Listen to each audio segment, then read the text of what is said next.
Tes désirs doivent être sans peur et sans culpabilité. Si tu attaches de la honte, de la peur ou de la culpabilité à tes désirs, tu les repousses tout simplement.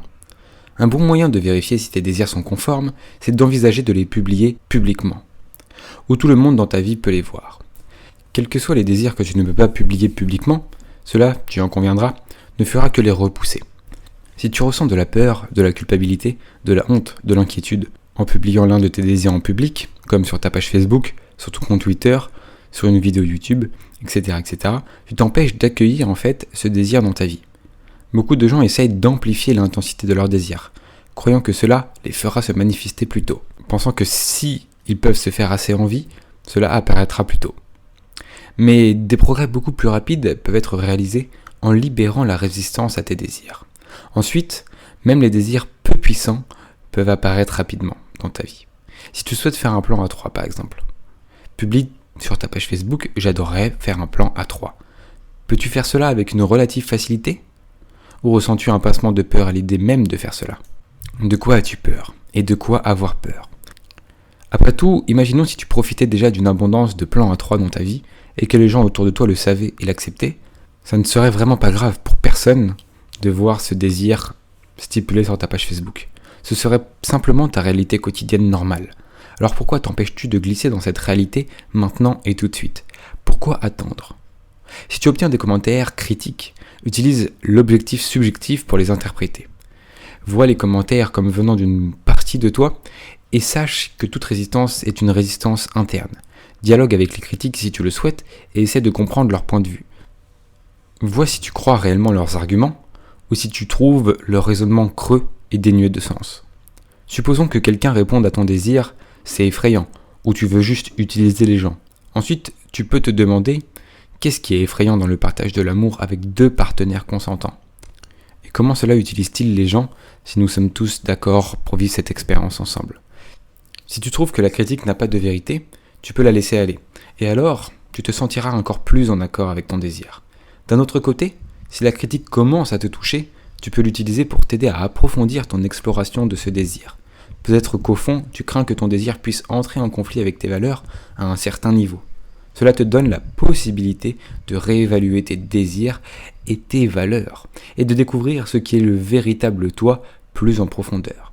C'est un processus très utile, car il t'aide à élever tes valeurs à un niveau plus conscient, les sortant de la boue du conditionnement social. La peur, la honte, la culpabilité et le souci de ce que les autres pourraient penser de toi sont toutes des formes de résistance. Lorsque tu te vautres dans de tels sentiments, tu dis à l'univers « Je ne suis pas prêt à recevoir ce désir. Alors s'il vous plaît, ne le laissez pas passer maintenant. » Et l'univers éloignera alors ton désir de la réalité actuelle, de ta réalité actuelle. Tu l'empêches au final d'arriver.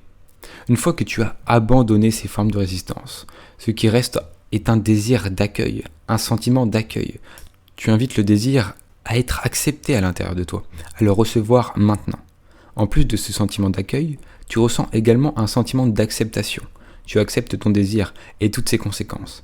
Ainsi, tes amis peuvent se moquer de toi pour avoir fait des plans à 3. Ta famille peut penser que c'est bizarre, mais ensuite, tu auras aussi des gens qui t'inviteront à faire des trios, car ils sauront que tu aimes ça. Et ce n'est pas si mal quand tu peux profiter de très belles invitations, parce que tu assumes et tu acceptes qui tu es. Tu te feras également de nouveaux amis qui pourront facilement accepter et comprendre cette partie de toi. Je ne suggère pas, en fait, que tu dois publier tous tes désirs publiquement sur ta page Facebook.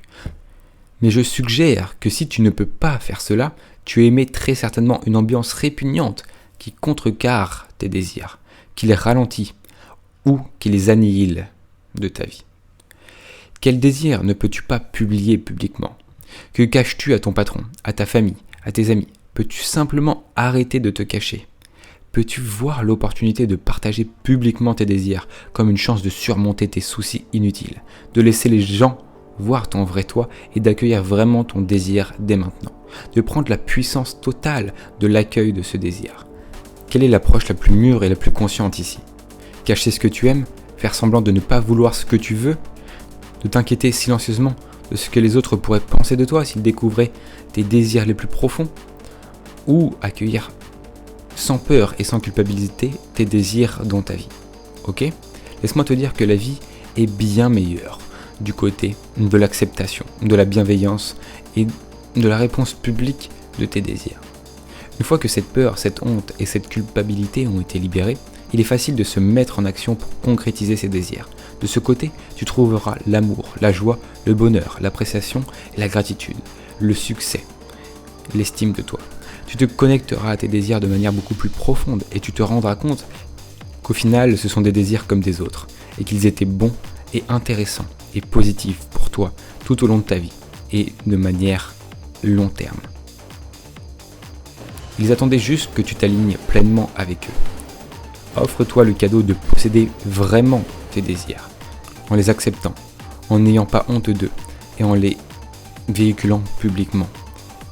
Peu importe si les gens sont d'accord ou pas, peu importe si c'est un désir marginal ou général, peu importe si c'est nouveau pour toi et tu ne sais pas comment ça va être ensuite. Tu peux toujours changer d'avis plus tard. Ici, ce que je vais te mettre en exergue, c'est que tu as deux choix. Tu as le choix entre résister à certaines des plus belles opportunités et connexions de ta vie en raison de la honte, de la peur, de la culpabilité et des inquiétudes sur ce que les autres pourraient penser de tes désirs, contre le fait de les accueillir, de les vivre avec un cœur ouvert, de vivre toutes ces opportunités, de vivre ces nouvelles connexions, de vivre cette profondeur, de vivre l'excitation, la motivation qui en découle de l'acceptation et de ne pas prendre en compte le conditionnement social pour véhiculer tes désirs. Quel choix veux-tu faire aujourd'hui? Quel chemin veux-tu emprunter? Le chemin de la culpabilité, de la peur, du regret ou le chemin de la vie, de la bienveillance, de l'excitation et du véritable soi? Merci de m'avoir suivi dans cette vidéo. C'était un article remanié de Steve Pavlina, un de mes articles préférés, un de ses tout premiers articles. Tu retrouveras encore sur ma chaîne d'autres de ces articles un petit peu imagés, un petit peu montés, un petit peu retraduits, un petit peu mis à ma sauce. C'est ce qui est très intéressant, de véhiculer ces idées. Tu retrouveras bien sûr son blog, sa chaîne YouTube, etc. dans la description. C'était Victor Brook.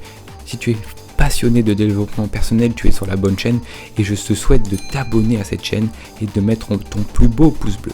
Si tu veux aller plus loin avec moi, si tu veux te développer personnellement, augmenter tes habilités sociales et personnelles, n'hésite pas à jeter un coup d'œil dans la description, tu retrouveras toutes mes formations hébergées sur Udemy, la plus grande plateforme d'hébergement de formation au monde.